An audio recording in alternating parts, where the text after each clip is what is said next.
Hey, what's up, you guys? Welcome back to the channel. It's been a few weeks since I've been out again. Got some great weather though. Had a lot of wind, really strong winds, but with no clouds. I mean, no storms or anything, but really kind of gusty winds for the past, I don't know, maybe 4 days. So I had to wait. It's Saturday. I don't usually come out on Saturdays, but surprisingly enough, I didn't see that many people up here, even though it's like a gorgeous day. There's a little bit more than a breeze coming through, and it's probably low 80s, like 80, right in there. It was like in the 70s this morning when we woke up. Had the window open, fan, kind of bringing in that cooler air. So it's definitely on the downturn from summer into fall, which I really love. It's interesting, a lot of these trips, especially when I go pretty far away, there's some pre-planning that goes into it. Like, where do I want to go? What do I want to cook? What do I want to do? How long am I going to be gone? Am I going to be? Is it a day, an overnight, or whatever? Today, I went to sleep late, got up late, like really late. The weird thing about it is, though, my sleep patterns that I have talked about in the past have been kind of whack, and it's really unique to my situation because, like, I may work at 1 o'clock in the morning. I may decide to work at 1 o'clock in the morning. So, a lot of times doing stuff like that, definitely affects your sleep patterns. But like, I think I laid down around 3 a.m. and I think I pretty much went to sleep pretty quick. And the difference now, though, is before I used to get like maybe 4 or 5 hours. I'd get up because my back was hurting or something in my bed. But I've been sleeping on my mattress that I use for in here. I have it upstairs just in my office. And I lay it on the floor, which the floor obviously is, rock hard, but it gives you that support where you put like a mattress on a box spring and you kind of sink into that bad boy. But this mattress it's like next worldly. I swear, it's the weirdest thing, because I've mentioned it a lot, how I absolutely hate rooftop tents, because I can never get comfortable in them. The mattress and all that stuff, and then kind of like some of them have bars and different things like that. But it's sleeping in here on this plywood, it's plywood base, this hard base. I get really good sleep in here. So that's what I've been doing. Now the difference is I can get 6, 8 hours like laying on the floor on this mattress. And if I go to sleep at 3 o'clock in the morning, I didn't get up till nearly 10 a.m. Now it's, I have blackout curtains and everything in my office for recording purposes. And I woke up and I grabbed my phone. I'm like, oh, I knew it. I knew I slept a long time, but I felt great. So 10, I got some coffee. Actually, I didn't get coffee this morning. I didn't make any coffee this morning. Watched a couple YouTube videos. Been trying to stay away from some of that stuff because of all the things that have happened. I don't really want to talk about like bad things in politics here. It's not really the place. This is the place for you guys to come here and really enjoy and relax. So I didn't really watch too much stuff. And I decided, yeah, you know what? I'm hungry. I'm gonna go out. And then I haven't driven the 80 for a while. So, having multiple cars that I take out here, sometimes they'll go a month, one of my primary vehicles, without even starting it. And I think it's been over a month since I've driven this. So I get in it and it's like, okay, I don't have any food, so I have to go to the store. I don't have gas. Like, I was down below a quarter because the last few trips I haven't gone very far, so I haven't had to fuel it up. So on the way out here, I went to Sprouts in this shopping center, was just wedged. Of course, Saturday afternoon, people, I find it funny that there's two types of drivers where I live. There's either the drivers and predominantly older people. When I say older, I'm a terrible judge of like looking at someone and tell you how old they are. but I would say retirement, like 50, late 50s to retirement age, and even like really old. A lot of drivers like that. And there's two types here. One type is the type you think of, super 30 miles an hour in a 50, waiting to leave to turn out of the parking lot at Sprouts for cross traffic until it's clear for 2 miles. So they're literally sitting there for 5 minutes. You have to like go around them. And the other type, which there's more of here, which is weird, is these super aggressive old ladies. Like, I'm thinking I'm going to see some punk kid or some girl in there with her music rocking, vape flying out the windows. Nope, they go by with their gray, their gray and white hair, just reckless abandon. And I'm wondering if it's because like it's a mental thing, meaning they don't really know, or they're just like so angry with the world and their life that they drive super aggressive. I know that's a really weird thing to say, but it's so obvious when I go out on the weekends where everybody's out doing their thing. It's just nuts, man. It's like there's no one in the middle besides me. I mean, there's people, but it's, you notice the ones that are really slow or really fast, and there's a lot of them. And then I had to go to Costco to get gas, which on Costco on Saturday afternoon is absolutely wedged. But luckily, they kind of pushed the gas station like pretty far away from the main parking lot of the Costco, which is good. So I'm gonna do some surf and turf today. I got some of those firecracker shrimp because, to be honest with you guys, last time I had it, it was really good. I hadn't had it I never really had that particular one, but I hadn't had shrimp in a long time.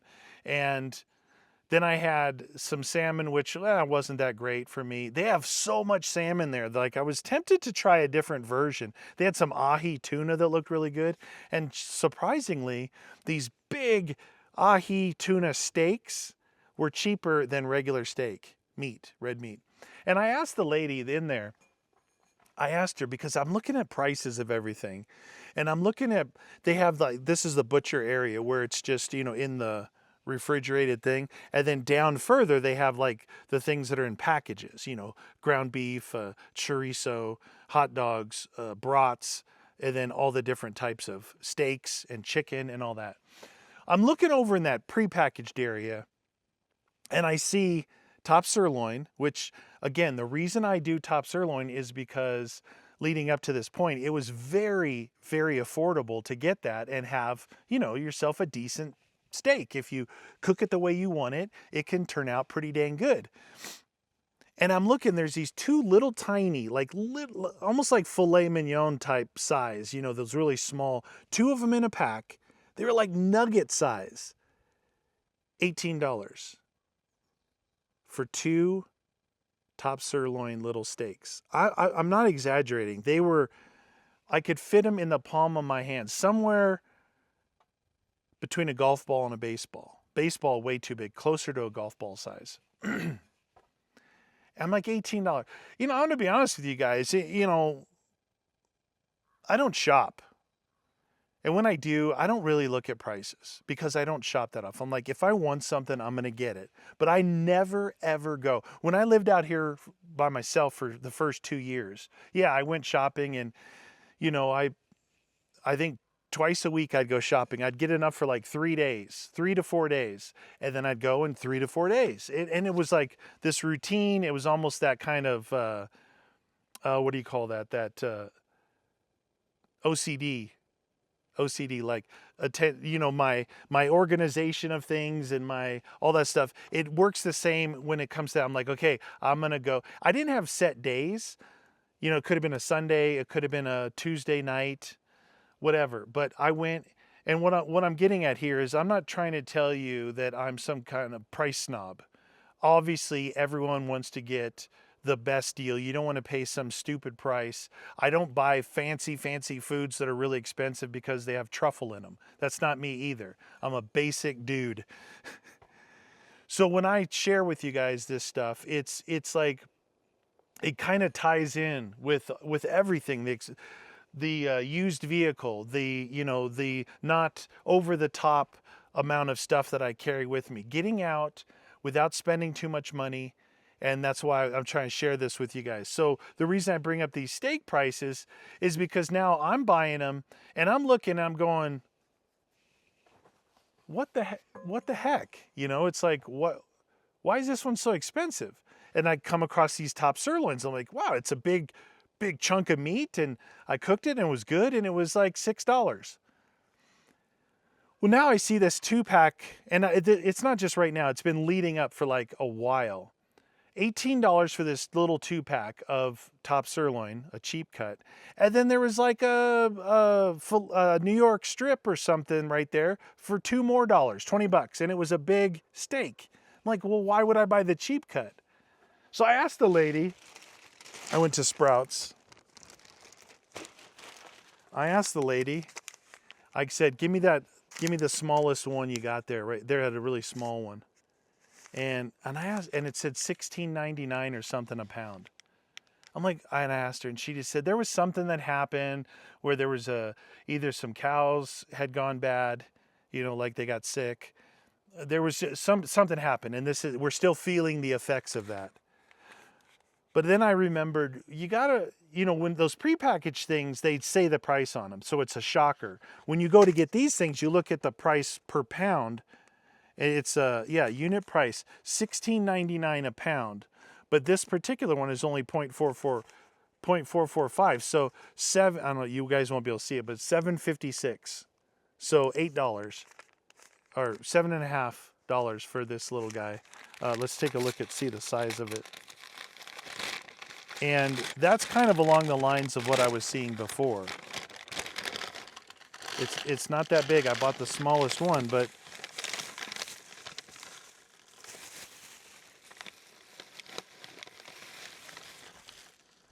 it's all right in size, right? So the thickness, all that. So I got this, and I would say the ones I got before were about, not double this size, but about another half bigger than that size right there. But still, that was, I was saying $6 before, that's $7.50, $1 more. So yeah, I kind of fool myself when I look at the price per pound, but I'm only buying one steak. Now, if you're a family, obviously that's a completely different story, right? So what I'm going to do is I'm going to cook the steak, get the steak cooking, and then I'll let it start resting, and then I'll cook the shrimp, because the shrimp only takes about, a couple minutes. And if you let the steak sit for a couple minutes, all those juices really tie in there. So I get set up here and start getting the steak going.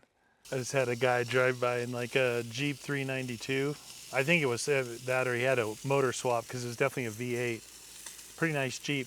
But the weird thing was, down this way, like there's kind of a trail that goes down through a little stream, and then up the other side. I could hear, because you could hear that bassiness. You know how bass travels everywhere and treble is directional? I could hear. And then I heard it stop. I'm like, it sounded like right over there. And then I'm just kind of cooking, and I'm looking this way off the corner edge, and I see someone walking up into the woods. I'm like, what the heck?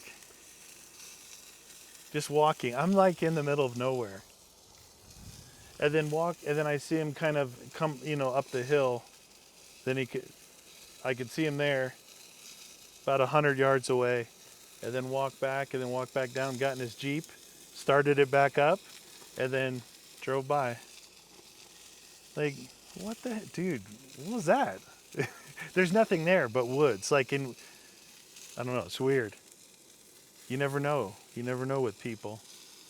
People think I'm crazy because I'm always armed. Crazy things happen in this world. Crazy, crazy things. I think I'm the sane one, and everyone else is crazy. Steak's looking good. Wind's picking up a little bit, but man, this stuff smells really good.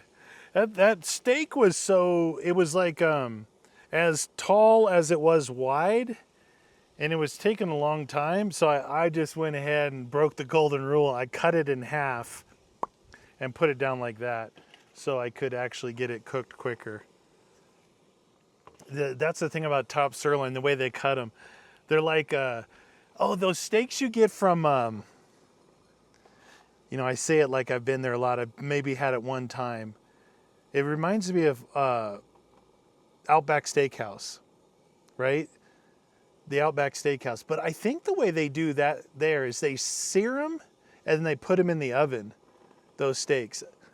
They're really good. But I mean, you can never judge how good something is from a restaurant because usually they just dip the whole thing in a butter bath. And you're like, oh my God, this tastes so great. You don't realize that you're just eating old butter.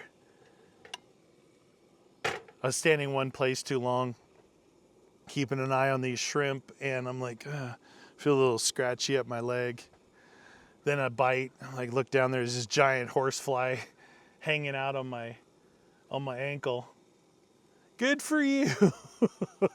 Those suckers hurt. I've had a couple through the years out here, different types of flying things. I always say horsefly because they just look like gigantic flies, like the size of my thumb.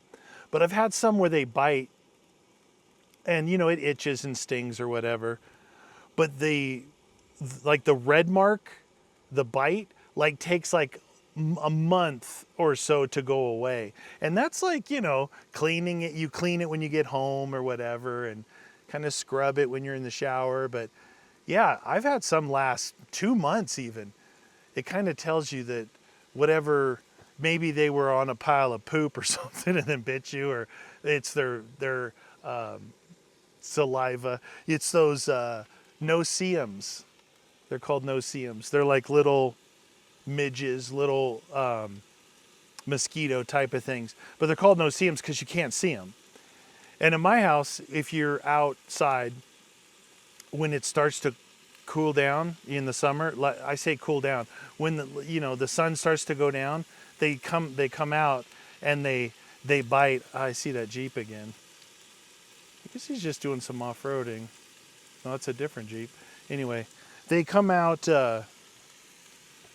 late in the afternoon, and those little suckers, man, they itch like crazy. They say what they do is they bite to get some blood, and then they go and reproduce, because they're all full, with blood or whatever. And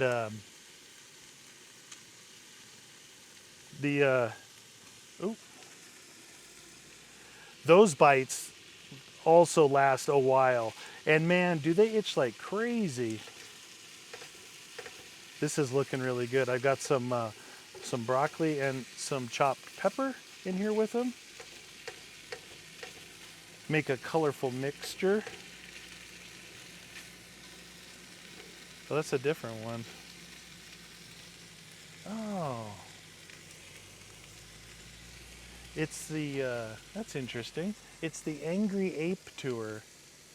There's a thing in Prescott called Angry Ape Off-Road Tours. That's, I don't know if you can see, it's back over there somewhere. It was what were those called? The smaller Hummers? H3s? I think it went H2. We had an H2 truck, Hummer truck for a while. H3s. Oh, that's cool. This is actually a really neat area back here. It's it doesn't really let out anywhere, right? I think I talked about this before. It's kind of like one way in. And you come up into these mountains and it's like you're in a bowl, then you can go over those mountains, you go over those mountains, you go all the way back in there. I one time tried to drop off the backside and I took the trail. It took a while to get over there. I was in this and I got on a cliff. And I had to, it was a trail, but it was really overgrown. I had to back up. There was an area, say you're looking down the trail like this and you look off to your left, it's kind of uphill. And there was an area with not a lot of bushes because these bushes were as big as the car. So what I did was I backed up the side. And as I was backing up the side, I'm going like this and looking down. And oh man, I didn't really think about it, but man, I was way out of shape. Not my belly, the car was out of shape. And then as I backed up and I hurried up and got my, it It was a 1-2 point turn on a very small track. And that was, you know, looking back on it right after I did it, I'm like, wow, that was super dangerous. That was super dangerous. So my point is, this area in here is really cool because there's kind of only one way in. And you got this gigantic area. And when it snows, there's awesome areas back in here. I mean, if you just take the regular dirt tracks around, because it goes up and down the hills, I've got a lot of footage back in here with this and with the Lexus. And this is the area I was trying to get to when I was in the 60 series, and I couldn't get up the hill to get back up into here because it was just covered in snow. And the tires was like, nope, ain't gonna happen. This is looking pretty good. Now, unlike the last time I got the shrimp, these are big shrimp. They're not the little, I like the little ones, almost like popcorn shrimp, but we'll see how this works out.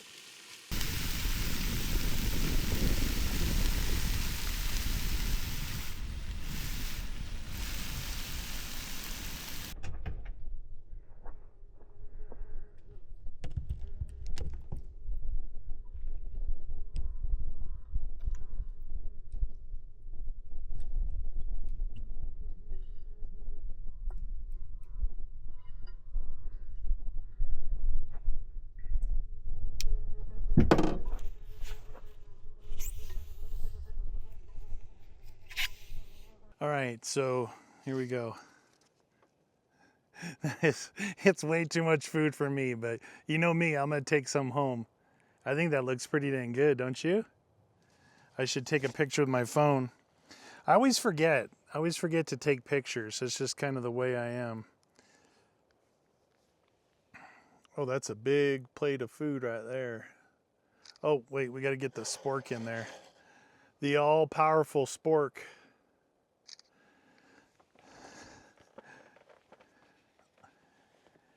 So this firecracker shrimp, it comes like kind of pre-marinated, and then it also has a bucket of the marinade in there.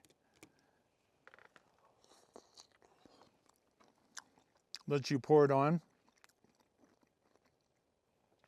Oh, it's good because it's like super duper kind of flavorfully spicy. And then I take that and I dump it on the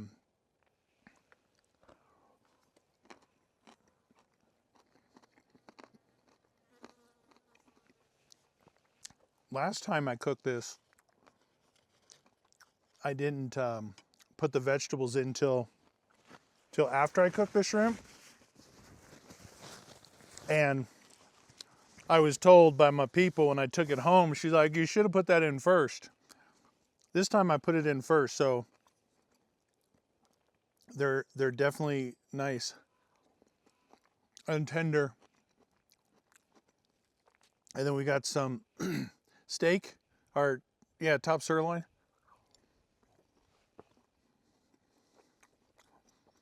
It's good. For $7, it's good.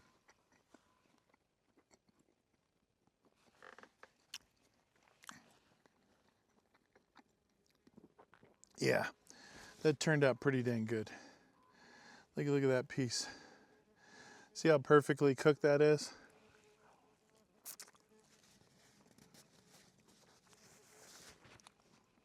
I got some kind of, it's a cross between a bee and a fly. It's a bee, never mind. Get out of here. Come on, dude, seriously. I know you like the colors and everything, but I had to relocate 2 feet over to my tailgate because that fool is, what I did was I left a couple of the tails, you know, the shell tail that they leave on shrimp. I left them over there and he's sitting there. Oh, let me put the knife on it. Some kind of bee, not like it's one of those annoying bees. It's not a honey bee or the good kind of bees. It's the annoying ones. Anyway, I'll be honest with you guys. There's some stuff like that I make and I'm like, oh, I can't make that again. I just made it. Oh, I don't want to make that again. I just made it. You know, last time I made this, it was popcorn style. This is full size with the tails on it. I always think it looked like a fool trying to bite into it without eating that tail, but my point is, this was so good the first time I made it. I'm like, I kind of want some more firecracker shrimp. The cool thing about Sprouts is, at least from what I've found, is you talk to them, it still has kind of I guess like a mom and pop vibe to it, where I was talking to them about something, I was talking to them about something else over the years, and they've always said, look, just let us know, we'll make it for you. So I bet you I could get this, whatever this, like, it's kind of like a consistency of like a sweet and sour sauce. So, but instead of being sweet and sour, it's sweet and spicy, or sour and spicy. One of the two. It's super good. If you guys have a Sprouts around you and you're a fan of shrimp, they have it, I think they have it on chicken, but if you're a fan, give it a shot, because it's actually pretty tasty. I would say sweet and spicy, not sour and spicy. Super good. Today's belt accessory of the day, a lot of people like to know this, is my Glock 19. It's extended mag Glock 19. This one, no flashlight, no red dot. This is one that it's was my first Glock 19X that I ever bought. Actually, I own two Glock 19Xs, because later on, years later, I got that first one when it first came out. And I love it. It's really good. Really, really good. Simple, basic, comfortable in the hand. I think that extended mag holds 21 total. But that was during the time before I started using red dots on pistols. And I tried them a long, long time ago, and I hated it. I felt like I was super slow.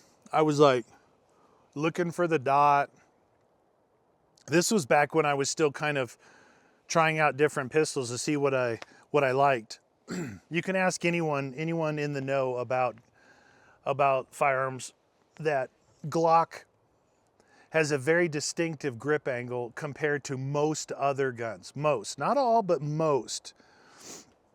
Most other guns are more vertical, meaning if you hold your hand out like this, your wrist and hand out like this, it's pointing straight. With the Glock, you have to literally tilt your wrist forward. It's almost like you think of your thumb bone right here.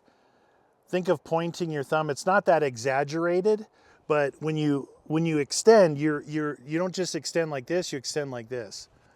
And surprisingly, I actually shoot it really well, and it doesn't bother. Some people say it bothers their wrists because they shoot other things.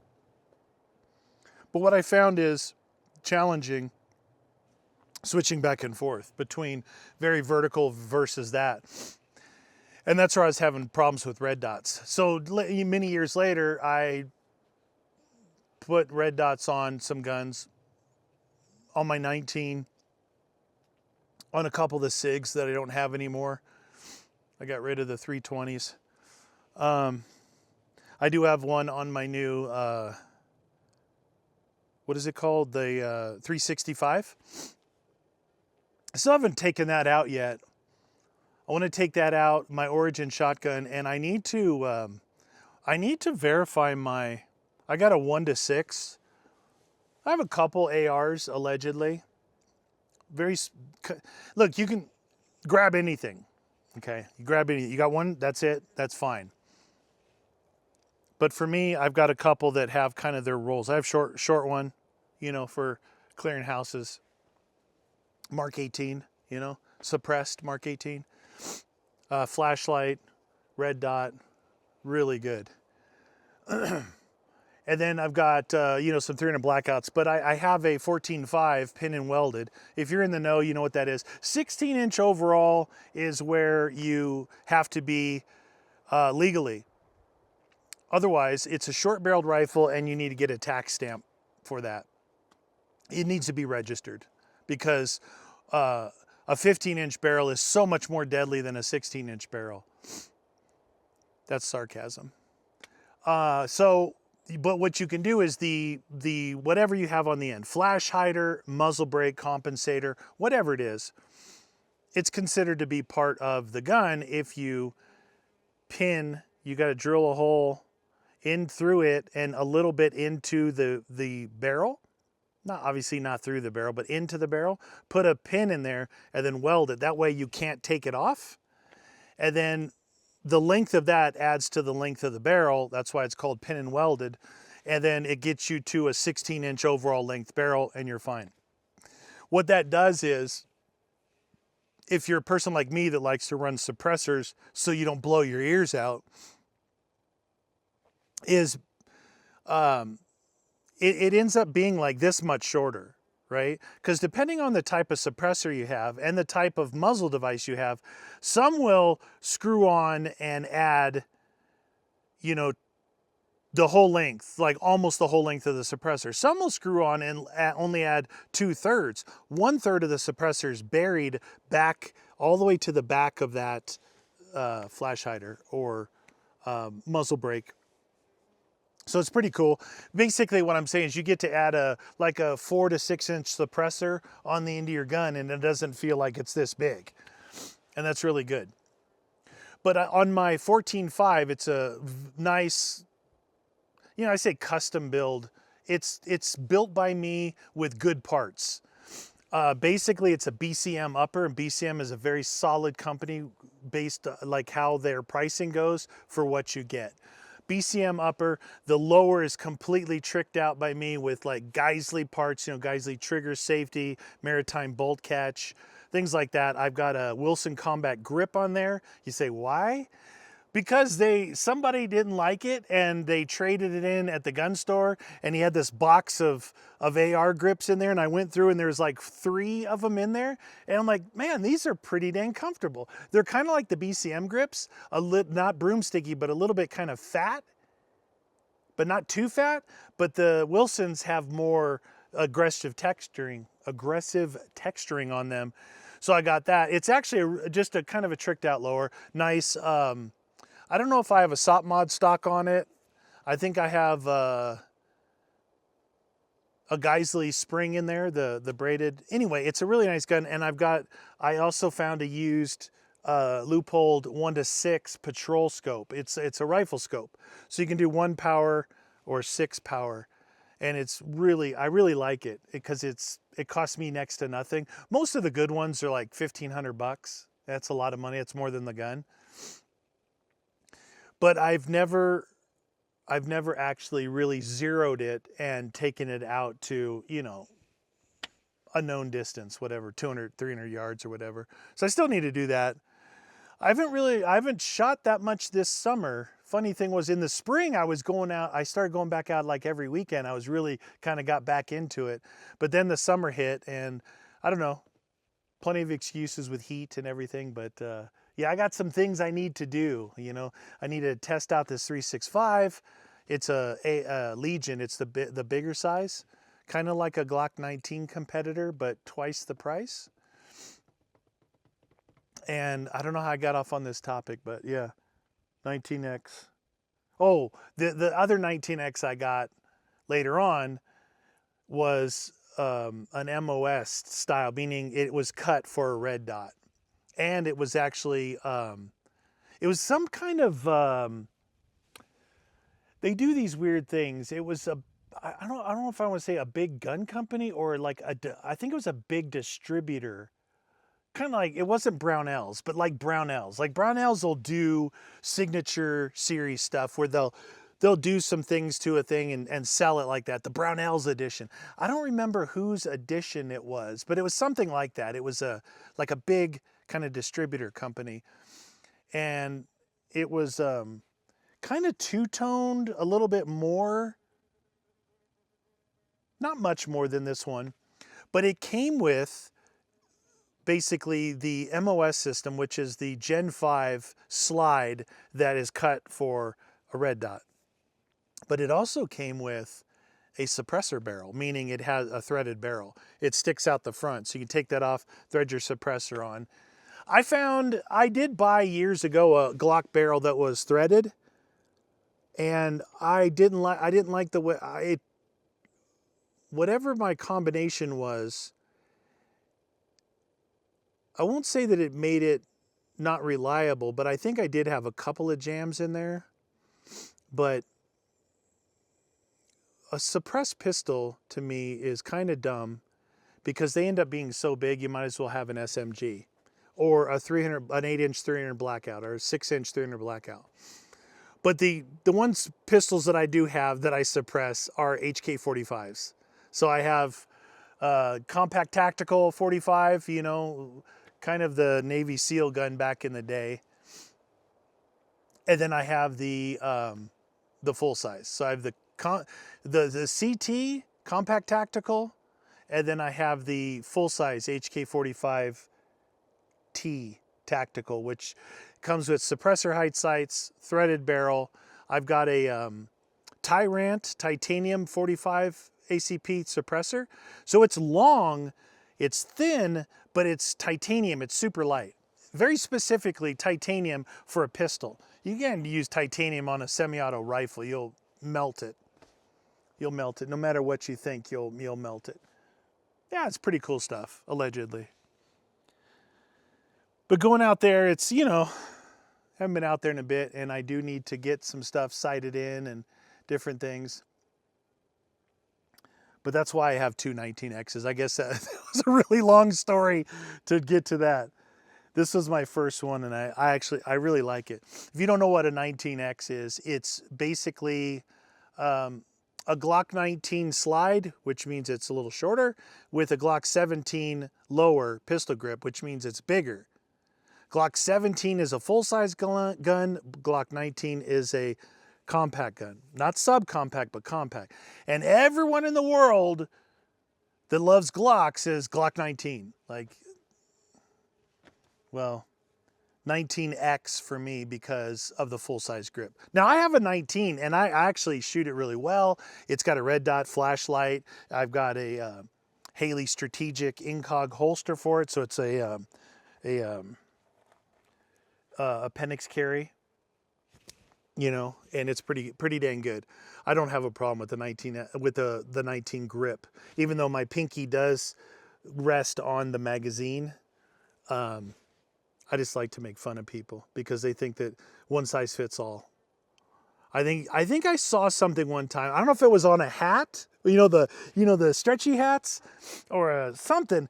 One size fits most. I really like that. I like that saying rather than one size fits all, because it's a lie. One size fits most is fine. I find that no size fits me.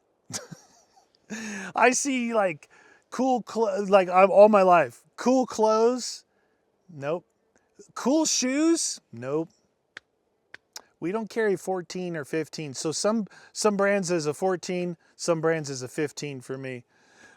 Boots, tennis shoes, running shoes, hiking boots, snowshoes, tactical boots, 14, 15. And I always love to bring up the fact that you go to Foot Locker at the mall. Like, this is old school stuff. Foot Locker at the mall. All their commercials are with professional basketball players and whoop, you know, all this stuff. You would think that if your whole ad campaign was professional basketball players, Foot Locker didn't carry anything over 13, I think, or 12, something like that. I'm like, what? All these basketball players have big feet too? I always thought that was hilarious. Man, this was so good. I am definitely going to take some back. Well, some. I haven't eaten them very much. A little more shell than I wanted on that one. Man, that sauce is so good. Okay, the bee made it over here. I'm going to get a Ziploc and Ziploc this bad boy up. I want to say it was Target, but I think it's probably Walmart. We found these really cool trash bags. Look how short they are. So you think of those kitchen what they call tall kitchen bags, you know, like the 20 or 30 gallon ones that go in the kitchen. These are like 5 and 10. Look at that. Is that not the perfect bag for like an outing? You don't want the full size one because you barely put anything in there really, and you feel like you're wasting it because you're not filling it up. But these, I got a box of, I don't know, 20 or 50 or whatever, these little fellas in there, and it's a perfect size bag. I've got more of those bees here. There's at least 2 now that I can see. There's 1, 2. They're gonna get me. I know they are. Now I haven't tried to swat them or anything, you know. I'm not like into, unless they bite me, then it's on, you know. Then it is on. This is my favorite part. Cleanup. So what I do normally is I try and wipe stuff down right away, and then it's not dried on, and then I could, like this Mora knife, it's pretty cool because this case, it's plastic, right? But what it does is it holds the blade center. So if there's nothing hanging on it, but it's dirty, you put it in here. It doesn't get the sheath dirty. The blade is just centered in there. And then I can throw this in my bag. It doesn't get stuff anywhere. When I get home, then I wash it. This is the nasty thing. But there's ways around this, you know, really. I usually wipe it out when it's hot, or, you know, when it's still like pliable. And just with paper towels, throw it in a little bag. And then you can put it in a Ziploc or a cheap bag. Now I got a Sprouts bag there, and I think I paid like 10 cents. Is it 10 cents for bags? I know, I'm an idiot. I don't go and do this stuff all the time. But I do the self-checkout. I just think the self-checkout is, I know it's like the wave of the future, but are they really banking on the honesty of human beings? I guess. It works great for me. You know, boop, boop, done, card, out the door. Like 30 seconds, I'm out. I'm not waiting on people like putting their, remember that they might still have it. I don't know what, the little rubber piece, the delineator, right? It's like the wall between your stuff and my stuff. And you always get like the lady just boom, boom, boom, boom, boom, boom, boom. I think she's shopping for like 40 kids or something. And she's building the Matterhorn behind you. There's 2 bees trying to get in the trap. 3 bees, 4 bees, 4 bees. These little suckers. I want to try and get a picture one so I can try and look up what kind of bee they are. Every time I skip a couple weekends because I'm being lazy, and then I get back out, I'm like, God, what an idiot. Even if you go spend like 3, 4, 5 hours out here, it's so nice. Today, it actually feels like with this breeze blowing and the weather, the actual air temp being, you know, somewhere around, actually it's probably 75 up here. I was saying 80, that was at my house. I'm a few thousand feet higher here. So it's probably 75 with a little breeze. I'm not gonna say I'm chilly, but it's refreshing. It is like the wind's blowing from this way right now. So it's like kind of hitting me in the back, but I can feel it on my legs. I was thinking about that today. I was putting on my shorts to come out here, taking off my basketball shorts, the lounge shorts. You know, I say basketball, but I don't do the ones that are like synthetic. That I do cotton, because in the summer, dude, you can arc like 50,000 volts on anything you touch if you've got the kind of clothes that generate static electricity. Holy cow. You have to be so careful with your pets. You know, you're like always like putting your finger out for your cat, and they like, bam, and it zaps their nose. Yeah, that's you really, I like, all jokes aside, you really got to be careful with your animals, because you'll zap the crap out of them. Or petting them. Like we have one cat that has short black hair, and then the other one has long gray hair. It's a gray cat. As you pet him, it starts building that static up, so you got to be very careful. Now Buck's like, whatever, dude. he doesn't he doesn't give a crap. But I just really try to avoid shocking their nose because it startles them, and I bet you it hurts. I mean, that's if you can see an arc. People are like, yeah, right, a couple thousand volts, sure. Look it up on the internet. It'll tell you how many thousands of volts it takes to be able to create an arc that you can see. It's a lot. It's not the volts that kill you guys, it's the amps. AC and DC, alternating current and direct current. Direct current, DC, vehicles, AC at your house. It's not the volts that kills you, it's the amps. I always try to explain to people what it is. If you picture a pipeline, people are like, what's a pipeline? Picture the water pipe in your house, right? So you got a water pipe. It's feeding your sink. In that water pipe is water, right? Potential energy. And it's under pressure from the city because when you turn your faucet, it goes and comes out. That's the pressure. So while it's sitting there, your water pipe is full of water, potential energy. That pressure is the volts. When you turn it on, it goes to kinetic energy. It starts flowing. That flowing of it is the amps. It's like a off the cuff analogy to tell you kind of like what are volts, what are amps, what are watts, what are this, what are that. It's like static pressure is volts, flow is amps. So you could sit there and measure your battery and you've got no amps, but you got 12 volts. Then you hit that starter, all of a sudden you have 650 cranking amps flowing to that starter because it's drawing out that pressure into flow. It's flowing electrons and cranking your starter. That's what kills you, not the voltage. Just saying. The higher the voltage, the lower the current, the lower the amperage. You know what I mean? You understand that? So if you've got 12 volts, 12 volts, this could kill you faster than your home stuff. Because at 12 volts of direct current, you have a lot of amps. What do you have? 50 amp circuit breakers on here. 300 amps to run that winch. 300 amps. Now, as you go to alternating current or AC current, you got 120 amps, right? In Europe, they use 220.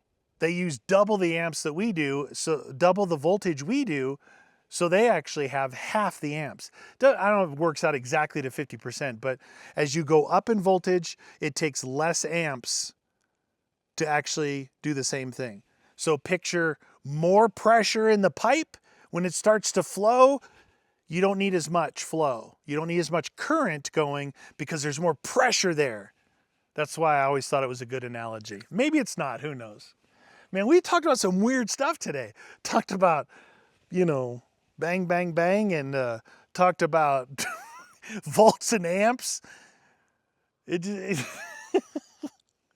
My mind frees up when I'm out here. Not freeze is freedom. It frees up. So it just starts going, woo! That's why I talk for too long out here, because I just got a million things. You know what else? Something, I don't know if it's unique to me. I doubt it, but I can only speak for myself. My people, she always goes, man, you're deaf, huh? I'm always saying, huh? Little background noise, TV going, a fan going, huh? She thinks that I can't hear anything. But out here, I can hear the slightest thing, and I can identify it. Like I can identify that was snow falling from a branch into other snow. That was a car door closing. That was a pine cone falling. That's an animal walking. That's a rabbit over there. That's a squirrel going up a tree, a woodpecker. And I can hear stuff. I don't know what it is. For some reason, there's times that I can attenuate my hearing to be like super hearing. And my vision too out here. Like if I look like this, like right here, let's see. I'll show you. My peripheral is about,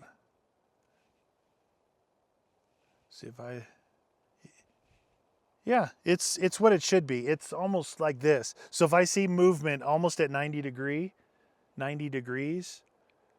but if, let's just say it's out here, I'm looking out here. Anything, I can pick up anywhere on here movement. Is that normal? Is everyone like that? Maybe, I don't know. Remember those tests you used to do? God, I'm gonna age myself now. There was this, I remember this test, and it was for something. It wasn't like a normal thing. It was for something like probably something confidential I can't talk about. But anyway, it's like a big box. Think of government old school crap, right? Like something that nowadays is this big. Back then it was the size of a room. I remember looking into this box, like almost like those viewfinders, right? That you look off buildings with, or Grand Canyon. So I'm looking at this box. It's all black. And they'll do red dot, red dot, red dot, red dot, red dot, red dot. Like basically it's enough to push the furthest of what your peripheral needs to be.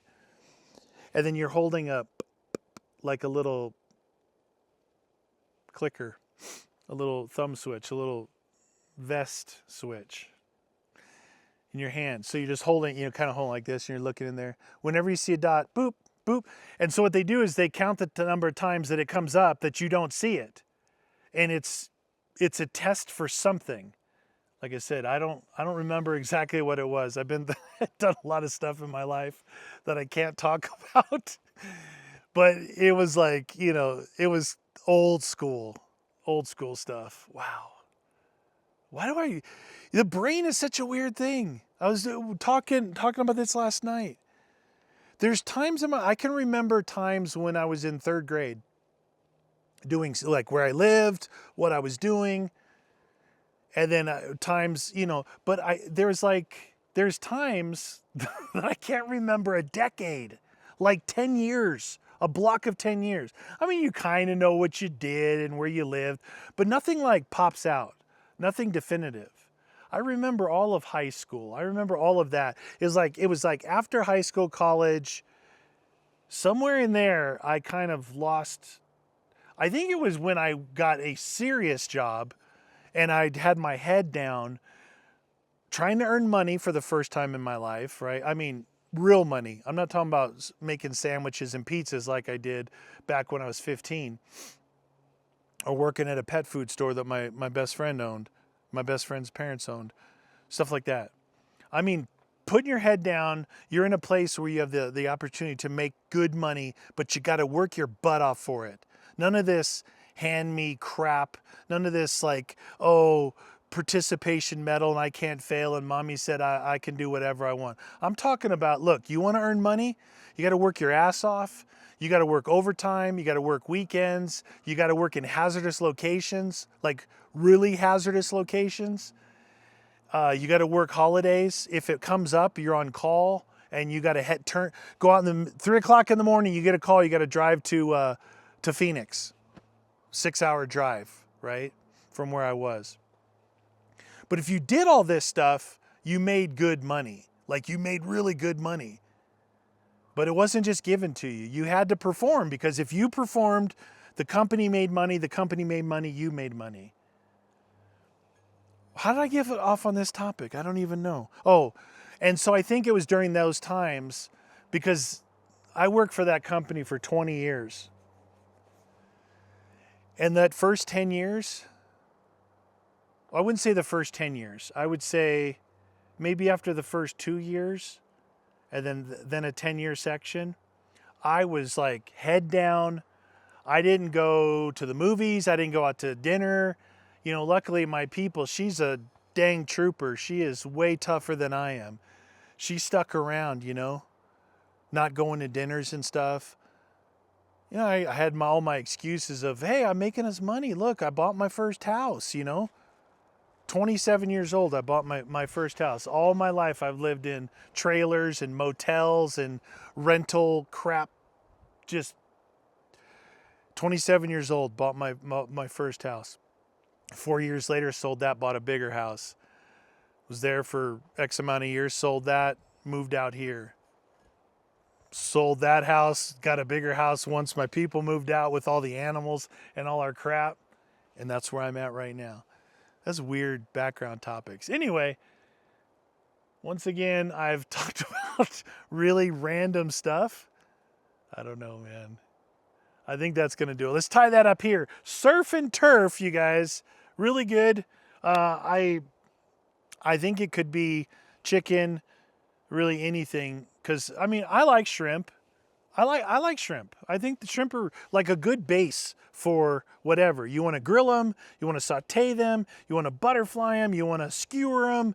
But what you put on there, it's like a good base for sauces. And this firecracker sauce from Sprouts, if you guys like sweet and spicy, try it out. It's really good. This is the second time I had it, and this time I got it because I wanted it because it was so good last time.